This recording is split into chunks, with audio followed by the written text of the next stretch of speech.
जय श्रीराम श्री रामभद्रो विजयतेतराम श्री रामभद्राय नमः श्रीमात्रे नमः गावो रक्षन्ति रक्षिताः महालय अमावास्या मनकन्निटिकी कूडा महालयमनि महर्नवमनि महाशिवरात्रि अनि महान्यासमनि ఒక మహా అనే శబ్దం చాలా విశేషం. అలా ఈ భాద్రపద మాసంలో వచ్చేటువంటి అమావాస్యకు మాత్రమే మహాలయ అమావాస్య అని పేరు. పితృదేవతలు అంటే మనం అనుకుంటాం తాత ముత్తాత ముత్తవ్వ ఇక్కడ వరకు అనుకుంటాం. కానీ జన్మజన్మలో నుండి మనకు అనేక మంది సహాయం చేసినటువంటి వారు. తర్వాత పితృగణాలని ఒక ప్రత్యేకంగా ఉంటుంది. దేవి భాగవతంలో మనకు తెలుపుతారు. భూలోకానికి కింద అతల లోకానికి పైన కూడా పితృలోకం అని ఉంటుందంట. అలా పితృ దేవగణం ఋషిగణం పితృగణం ఎలానో అలా పితృగణం ఒక ప్రత్యేకంగా ఉంటుంది. ఆ పితృదేవతలను స్మరిస్తూ పితృదేవతల యొక్క అనుగ్రహం అంతా కూడా లోకంలో ఉండేటువంటి భారతీయ జీవన విధానంలో ఉండేటువంటి వారందరికీ కూడా కలిగి ధర్మ పరంపర సాగాలని, ఆచంద్రార్కము సూర్యుడు చంద్రుడు ఉన్నంతకాలం వంశాభివృద్ధి జరగాలని. మాత అనే శబ్దము మనము భూమాత, తర్వాత శ్రీమాత, భూమాత శ్రీమాత, మాతృదేవోభవ మన కన్నా తల్లిని మనము స్మరిస్తూ ఉంటాము. అదేవిధంగా గోమాత, తల్లి లేదు అని బాధపడిన అవసరం లేదంట. గోమాతకు సేవ చేస్తే తల్లికి చేసినట్టే. అలా పితృదేవతలు కూడా ఆనందపడతారు. 33 కోట్ల దేవతలు కదండి, ఒక్క ఆవులో 14 లోకాలు ఉన్నాయంట. అంత గొప్పనటువంటిది. ఒక్క గోవుకు చేస్తే అనేకంగా చేసినటువంటి ఫలితం వస్తుంది.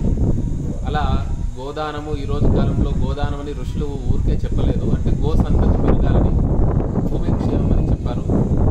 అలాంటి ఈ శరన్నవరాత్రులు శారదారాధ్య అని అన్నారు అన్నట్టు. శారదారాధ్య అంటే ఈ శరన్నవరాత్రుల్లో శారద అంటే అమ్మవారిని ఆరాధిస్తారు. శరత్ ఋతువులో యమదంష్ట్రికలు అంటే యముడి యొక్క కుర్రలు బయటకు వస్తాయి. ఈ 2 మాసాలు కూడా ఈ శరత్ ఋతువు అంతా కూడా ఈ ఆశ్వయుజ కార్తీక మాసాలు 2 కూడా అమ్మవారిని ఆరాధించేటువంటి గొప్పనటువంటి కాలము. గో వచ్చింది. అలా మాతను స్మరించగానే అది కూడా మనల్ని అనుగ్రహిస్తుంది చాలా విశేషంగా. విశారదులు అంటే పండితుల చేత, విద్వాంసుల చేత, ఉపాసకుల చేత ఆరాధించేటువంటి ఒక మహత్తరమైనటువంటి కాలము ఈ శరన్నవరాత్రులు. ఈ శరన్నవరాత్రుల్లో అందరికీ కూడా ఒకటే మాట అన్నారండి వేదంలో కూడా, మాతృదేవోభవ. చండీపారాయణంలో కూడా యాదేవి సర్వభూతేషు మాతృరూపేణ సంస్థిత. తర్వాత లలితా సహస్రనామంలో కూడా శ్రీమాత శ్రీ మహారాజ్ఞి అని మన సంస్కృత సోదరులు దానికి వ్యాఖ్యానం చేయడం జరిగింది. లలితా సహస్రనామానికి మాత అనే శబ్దం చాలా విశేషం. అలా మోపురం ఉన్నటువంటి ఆవే మాత. అలాంటి మా గోమాతలకు మన రామభద్ర క్షేత్రం అనే కాకుండా లోకమంతా కూడా క్షేమంగా ఉండాలని, లోకా సమస్తాత్ సుఖినో భవంతు అని చెప్పి గోమాతల పూజ.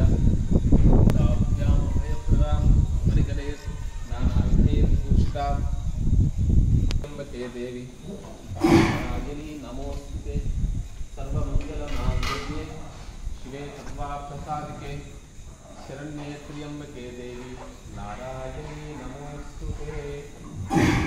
దేవతాభ్యో నమః.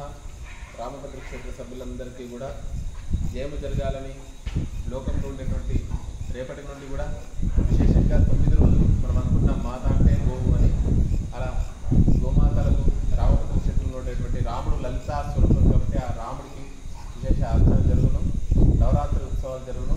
లాస్ట్ 3 రోజులు మాత్రం కలశ స్థాపన జరుగును. గావో రక్షించ రక్షితాః. జై శ్రీరామ్.